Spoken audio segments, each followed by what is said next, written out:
नमस्कार साथियों, आप देख रहे हैं टायर ग्रेड विचंद्र इंस्टीट्यूट। मैं हूं चंद्रभान। दोस्तों, जैसे कि हमारी सीरीज चल रही थी प्राचीन इतिहास की, और जिसमें से हम हैंड राइटिंग नोट्स के माध्यम से क्रोनोलॉजी से संबंधित जो प्रश्न बनते हैं उससे संबंधित डाटा, इसके अलावा सुमेलित करने वाले जो प्रश्न आते हैं उससे संबंधित डाटा, या कथन कारण वाले, क्योंकि इस समय आयोग, चाहे वो R O A R O के एग्ज़ाम हो या यूपीपीसीएस प्री का एग्ज़ाम हो, जिसने दिया है उसको पता है कि किस तरह से फैक्ट का यूज किया जा रहा है। अधिक से अधिक फैक्ट को जो है प्रश्नों में डाला जा रहा है। एक प्रश्न में कई कई सारे फैक्ट जो है डाले जा रहे हैं। हम ये कह सकते हैं कि एक प्रश्न होकर के वो तीन तीन चार प्रश्नों का एक कह सकते हैं समेकन है। तो उसी हिसाब से, उसी पैटर्न को देखते हुए, उसी ट्रेंड पैटर्न को देखते हुए हमने ये सीरीज़ शुरू की थी। एक तरीके से हम कह सकते हैं कि ये क्विक रिवीजन सीरीज़ है। आप इससे अभ्यास भी आप कर सकते हैं बार बार, और अभ्यास से ही आपको सफलता सुनिश्चित होगी। तो इस तरीके के वीडियो का ये 8वां भाग है। 7 भाग इसके हमने बना दिए हैं। अगर आपने अभी नहीं देखा है तो प्लीज़ उनको जाकर के ज़रूर देखें। आपको तब पता चलेगा कि वाकई में जो है कि किस तरीके से आपको एक important exam point of view से संबंधित जो डाटा है टू द पॉइंट आपको दिया जा रहा है। तो इसका बार बार रिवीजन करें और बार बार इन वीडियोज़ को देखें, ताकि आपको वो चीज़ें जो है धीरे धीरे कंठस्थ होती चली जाए। ठीक है, तो जिस तरीके का एग्ज़ाम वैसा ही कंटेंट हम आपको दे रहे हैं, जो कि बहुत इंपॉर्टेंट है। चलिए आइए शुरू करते हैं भाग 8वां। इसमें से हम लोग बात करेंगे सबसे पहले कि वैदिक काल में शिक्षा का क्या मतलब था, क्या उद्देश्य था, और शिक्षा से संबंधित क्या जो है फैक्ट हमें याद करने की ज़रूरत है। ठीक है, सबसे पहले देखिए यहाँ पर हम लोग देखते हैं कि शिक्षा का प्रारंभ उपनयन संस्कार से होता था। तो शिक्षा का प्रारंभ कैसे होता था, किस संस्कार के माध्यम से होता था, इस चीज़ को आपको जानना है। उपनयन संस्कार कहते थे। यह बच्चों का दूसरा जन्म समझा जाता था। इसीलिए ब्राह्मण का मतलब होता है जो कि वेदों का अध्ययन करता, या जो शिक्षा ग्रहण करने वाले छात्र होते थे उन्हें ब्राह्मण कहा जाता था। ठीक है, तो ब्राह्मण को इसीलिए द्विज कहा जाता है। द्विज इसलिए कहा जाता है क्योंकि पहला जन्म तो उसको जो जन्मा तो पहला जन्म हो गया। ठीक है, लेकिन जब वो दोबारा उपनयन संस्कार उसका होता था, यानी वो शिक्षा ग्रहण करने के लिए अपने गुरु के पास जाता था, तो वो एक तरीके से उसका दूसरा जन्म माना जाता था। और यही एक वजह है कि ब्राह्मण को द्विज कहते हैं। ठीक है, तो ब्राह्मण का मतलब एक जाति से संबंधित नहीं था। ब्राह्मण का मतलब वो है जो कि ब्रह्म का ज्ञान लेने के लिए, वेदों का अध्ययन करने के लिए अपने गुरु के समीप जाता था, और उसका उपनयन संस्कार होता था। राइट, तो इसलिए इस संस्कार के बाद उन्हें द्विज की संज्ञा दी जाती थी। वो आगे आपने देखा, हमने बताया उसको। ठीक है, अब यहाँ पर जो कुछ शब्दावली दी गई है जो कि मोस्ट इंपॉर्टेंट है, इसी को आपको ज़्यादा समझना है। जैसे कि हम नैष्ठिक की बात करें, जैसे कि आप जब पढ़ते हैं हिंदी में अनेक शब्दों के लिए एक शब्द, तो उसमें आपसे पूछा जाता है कि जीवन पर्यंत शिक्षा प्राप्त करने वाले जो ब्रह्मचारी हैं उन्हें क्या कहते हैं। ठीक है, तो उन्हें नैष्ठिक कहते हैं। तो ये वैदिक काल में ऐसा था कि वैदिक काल में जो जीवन पर्यंत ब्रह्मचारी बने रहते थे। देखिए, वैसे तो जब हम उत्तर वैदिक काल की बात करते हैं तो वहाँ पर जो है आश्रमों की बात की गई थी। जब 25-25 साल के जो है टाइम पीरियड थे, उसमें डिवाइड करके 4 आश्रम बताए गए हैं, जिसमें से ब्रह्मचर्य था, गृहस्थ था, इस तरीके से वानप्रस्थ है, संन्यास है। तो ये 4 आश्रम बताए गए हैं। लेकिन कुछ ऐसे भी ब्रह्मचारी थे या ऐसे शिक्षा ग्रहण करने वाले लोग होते थे जो जीवन भर शिक्षा ग्रहण करते थे, जीवन भर वो ब्रह्मचारी रहते थे। ऐसे लोगों को नैष्ठिक कहा जाता था। दूसरा है उपकुर्माण। ठीक है, दूसरा है उपकुर्माण। इसका मतलब है निश्चित समय तक शिक्षा प्राप्त करने वाले विद्यार्थी। तो जो निश्चित समय तक, एक उनका समय होता था कि हमें इस वर्ष तक जो है शिक्षा ग्रहण करनी है और इन चीज़ों की शिक्षा ग्रहण करनी है, वो उपकुर्माण कहलाते थे। और जो जीवन भर शिक्षा ग्रहण करते थे उन्हें नैष्ठिक कहते थे, जो जीवन भर ब्रह्मचारी रहते थे। ब्रह्मवादनी कौन था? क्योंकि शिक्षा से संबंधित ये शब्दावली है, तो आप समझ सकते हैं ब्रह्मवादनी का मतलब है आश्रम में रहकर आजीवन शिक्षा ग्रहण करने वाली कन्याएं। ठीक है, तो वहाँ ब्रह्मचारियों की बात की जा रही है नैष्ठिक, और यहाँ महिलाओं की बात की जा रही है, कन्याओं की बात की जा रही है, उन्हें ब्रह्मवादिनी कहते थे। इसके बाद है साध्ववधू या साधुदहा। साध्ववधू या साधुदहा, विवाह पूर्व तक शिक्षा प्राप्त करने वाली कन्याएं। जब तक विवाह नहीं हो रहा है तब तक जब शिक्षा ग्रहण करती थी, ऐसी कन्याओं को साध्ववधू कहा जाता है। ठीक है, तो ये सारे के सारे जो है हिंदी में भी पूछे जाते हैं। और आपका ये जीएस का है, इसका प्राचीन इतिहास का, वैदिक काल से संबंधित। इसके बाद हम लोग देखते हैं लास्ट वाला है खटवारूढ़। खटवारूढ़ का मतलब क्या है? खटवारूढ़ का मतलब है जो ब्रह्मचारी बिना समापवर्तन संपन्न किए वापस चले जाते थे। अर्थात पूरी शिक्षा ग्रहण नहीं करते थे, बीच से छोड़ करके जाने वाले जो ब्रह्मचारी थे उनको खटवारूढ़ कहते थे। राइट, तो इन शब्दावली को आप बार बार रिवाइज करिए। आगे हम लोग देखते हैं उसी समय की कृषि के बारे में। जैसे एक शब्द है दात्री या श्रृणी, इसका क्या अर्थ है? ठीक है, तो इसका अर्थ है दराती, फसल काटने के लिए। तो ये कृषि कुछ यंत्र हैं, कृषि यंत्र हैं जिनको उस समय क्या कहा जाता था, वो एक तरीके से शब्दावली है। तो दात्री या श्रृणी आपने देखा, दराती। चरसड़ी का मतलब होता था फसल को साफ करने वाला एक यंत्र होता है। कुल्ल्या किसे कहते थे उस समय? नहर को कहते थे। फाल, लौंगल या सिरा ये हल को कहा जाता था। और हल के चलाने से जो खेत में एक हल रेखा बनती थी उसे सीता कहा जाता था। आपने माँ सीता के बारे की कहानी पढ़ी ही होगी कि किस तरीके से उनकी उत्पत्ति होती है, कैसे वो मिलती हैं। ठीक है, तो हल रेखा, सीता का अर्थ क्या होता है? हल रेखा। इसके बाद हम बात करते हैं शतपथ ब्राह्मण में। तो शतपथ ब्राह्मण में कृषंत शब्द दिया गया है। कृषंत का मतलब होता है जुताई। फिर वपंत दिया गया है जिसका मतलब होता है बुवाई। लुनंत दिया गया है जिसका मतलब होता है कटाई। और मृडंत दिया गया है जिसका मतलब होता है मृडंत। तो मड़ाई कह सकते हैं इसको हम। मृडंत का मतलब मड़ाई, कटाई, और मारते थे। मड़ाई का मतलब होता है कि उससे बीज निकालना। ठीक है, जो भी अनाज है काटने के बाद उसको, जैसे अभी समय थ्रेशर चलते हैं, जैसे गेहूं की बात करें, गेहूं से उसका बीज निकाल लिया जाता है। ठीक है, अनाज निकाल लिया जाता है, तो मड़ाई को ही मृडंत बोलते थे। तो यहाँ पर देखिए कृषंत, वपंत, लुनंत, मृडंत, ये सारे के सारे शब्द जो हैं वो शतपथ ब्राह्मण में मिलते हैं और जिनका अर्थ यहाँ पर ही दिया गया है, जुताई, बुआई, कटाई और मड़ाई। इसके बाद हम ब्रीही की बात करते हैं। ब्रीही का मतलब होता था चावल। और उड़द को क्या कहते थे? उड़द को कहते थे मांस। ठीक है, मांस, खटकोड़ वाला सा मांस। कुलाल का मतलब क्या था? कुलाल का मतलब होता था कुंभकार। कुंभ का मतलब कुम्हार, जो मिट्टी के बर्तन बनाता था। शरीपा व पितृ, ये किसे कहते थे? बुनाई करने वाली महिलाएं जो होती थी उन्हें कहते थे। लोहित अयस्क कहा जाता था तांबा को, और श्याम अयस्क कहा जाता था लोहा को। तो बड़ा कन्फ्यूजन हो जाता है, ठीक है ना। लोहित, अब लोहित लगा हुआ है, लोगों को लगेगा लोहा की बात की जा रही है। नहीं, लोहित अयस्क बोलते थे तांबा को और श्याम अयस्क बोलते थे लोहा को। ये दोनों में फ़र्क है और कई बार कन्फ्यूज़न में गलत भी हो जाता है। तो ये कुछ शब्दावली है और उसके अर्थ इस समय यहाँ पर दिए गए हैं। अभी आगे और भी कुछ हैं, जैसे भिषज। भिषज का मतलब होता है चिकित्सक, है ना। रई का मतलब होता था संपत्ति। वणिक का मतलब होता था बनिया या व्यापारी। पड़ी का मतलब होता था धन तथा पशुओं के स्वामी। धन तथा पशुओं के स्वामी को पड़ी कहते थे। और पड़ी शब्द में धन व व्यापारी से संबंधित है। जिससे पण भी बनता है। पण का मतलब होता था मुद्रा। बाद में जब हम बात करते हैं मौर्य काल की। वेकनाट कहते थे सूदखोर को। ठीक है, कुसीत का मतलब होता है ऋण, और कुसीदिन का मतलब होता है ऋण देने वाला। कुसीत का मतलब होता था ऋण या लोन, और कुसीदिन का मतलब होता था ऋण देने वाला। और यहाँ पर देखिए अगला शब्द दिया गया है वो है गोवड़िज। गोवड़िज का मतलब होता है गाय के व्यापारी। तो जो गाय के व्यापारी होते थे उनको गोवड़िज कहा जाता था कब? वैदिक काल में। ठीक है, तो ये वैदिक कालीन कुछ शब्दावली है। अभी कुछ आर्थिक शब्दावली थी। ठीक है, देखिए वहाँ हमने देखा कुछ कृषि से संबंधित था, है ना। तो अलग अलग जो है चीज़ों से संबंधित शब्दावली है। जैसे यहाँ पर हम लोग देखेंगे आर्थिक शब्दावली है। तो ये आर्थिक शब्दावली में जैसे वेमन, वेमन का मतलब होता था करघा। वयस्त्री बोलते थे वस्त्र बनाने वाली स्त्री को। ठीक है, वयस्त्री किसे बोलते थे? वस्त्र बनाने वाली स्त्री को वयस्त्री। विदलकारी किसे कहते थे? बेंत का काम करने वाली स्त्री को विदलकारी। वाय का मतलब होता था जुलाहा। ब्रीही या तंदुल अपने पीछे देखा, चावल कहते थे इसको।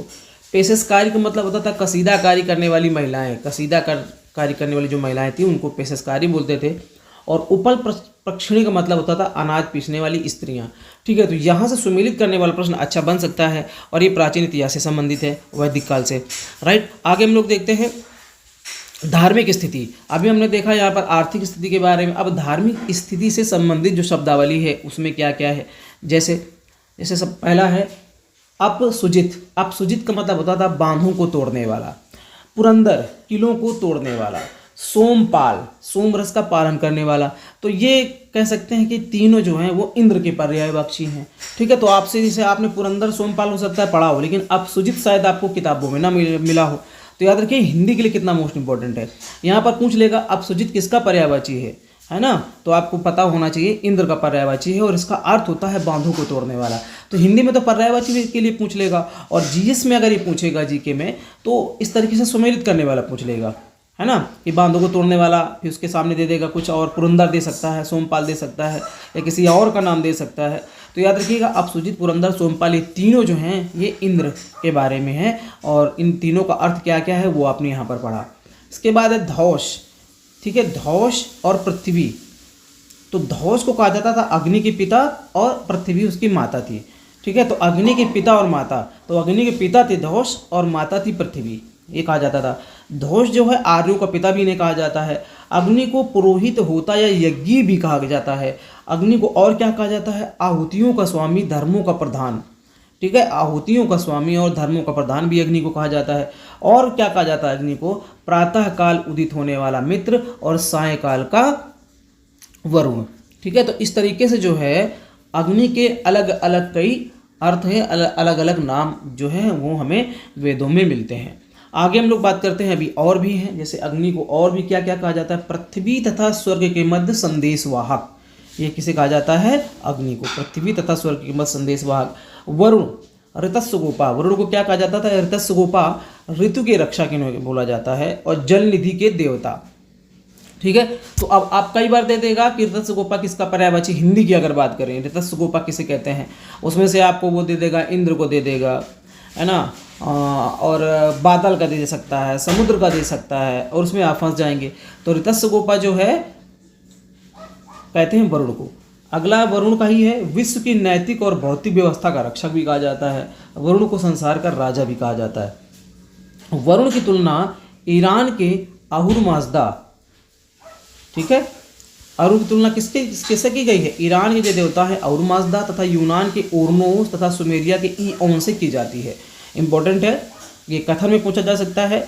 तो अहुर माजदा जो है वो वरुण को कहा गया है, या इनकी तुलना, ये ईरान के देवता हैं अहुर माजदा, इनकी तुलना वरुण से की गई है। यूनान के देवता ओरनोस से इनकी तुलना की गई है, और सुमेरिया के देवता ईओन्स से इनकी तुलना की जाती है। किसकी?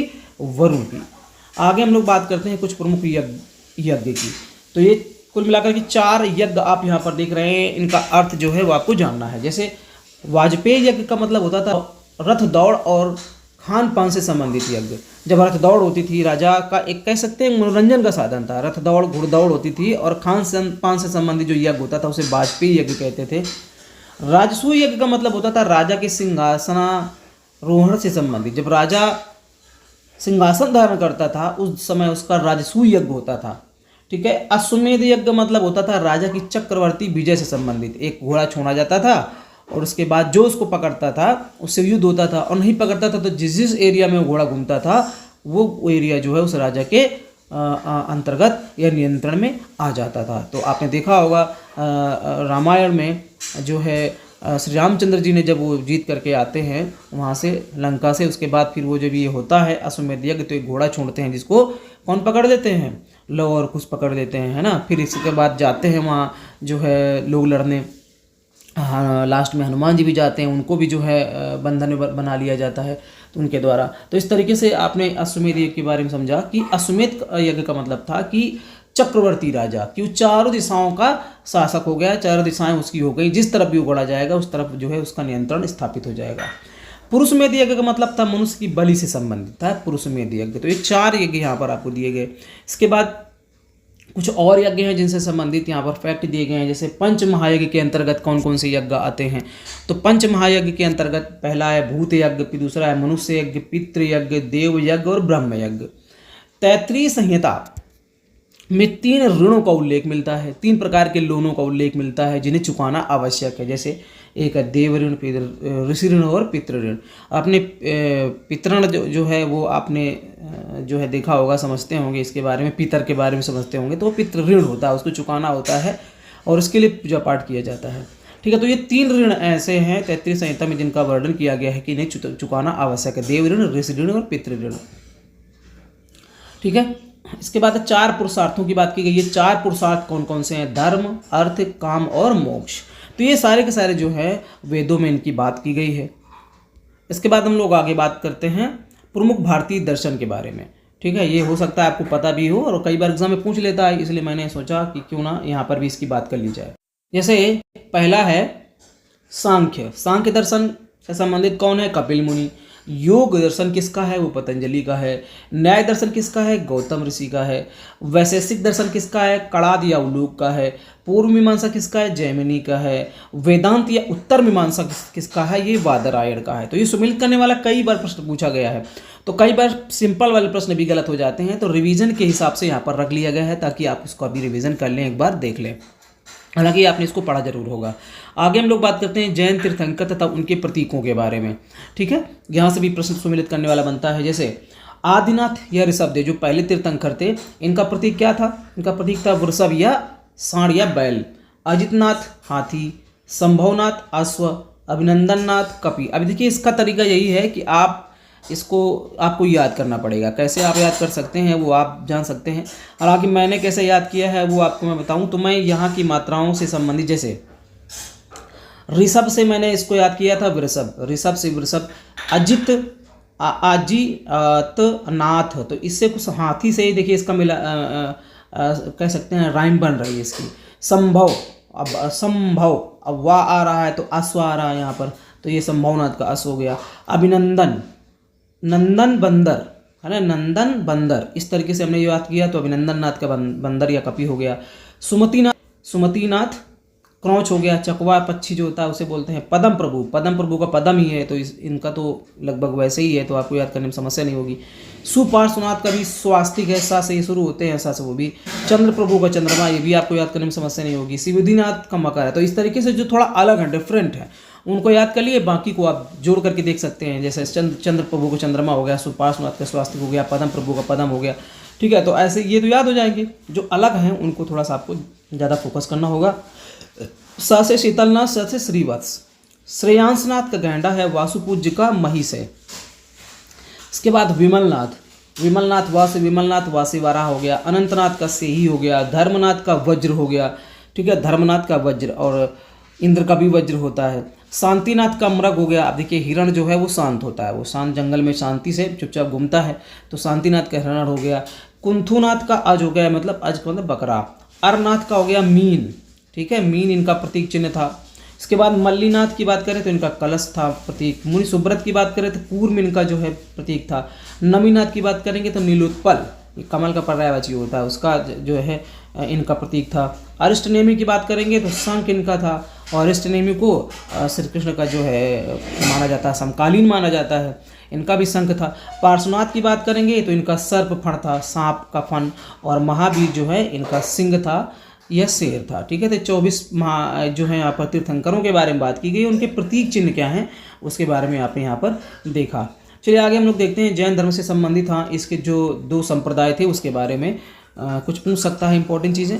जैसे 2 इसके संप्रदाय हो गए, एक श्वेतांबर और एक दिगंबर। तो श्वेतांबर के जो मुखिया थे वो स्थूलभद्र माने जाते हैं, और दिगंबर के जो है वो भद्रबाहु माने जाते हैं। ठीक है, श्वेतांबर का मतलब होता है जो श्वेत कपड़े पहनते थे, दिगंबर का मतलब है जो नग्न अवस्था में रहते थे। अब इनके कुछ उप संप्रदाय हैं, इंपॉर्टेंट ये है कि इनके कुछ उप संप्रदायों के बारे में पूछा जा सकता है। हालांकि आपको श्वेतांबर दिगंबर के बारे में पता होगा, लेकिन यहाँ उप संप्रदाय पर आपको फोकस करना है। जैसे पुजेरा, डेरावासी, डुड़िया और स्थानक, ये श्वेतांबर के उप संप्रदाय हैं। ठीक है, उप संप्रदाय। और यहाँ दिगंबर के उप संप्रदाय कौन से हैं?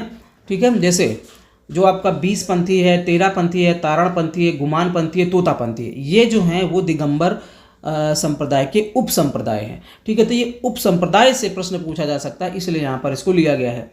आगे हम लोग देखते हैं श्वेतांबर और दिगंबर का कुछ अर्थ समझ लेते हैं यहाँ पर।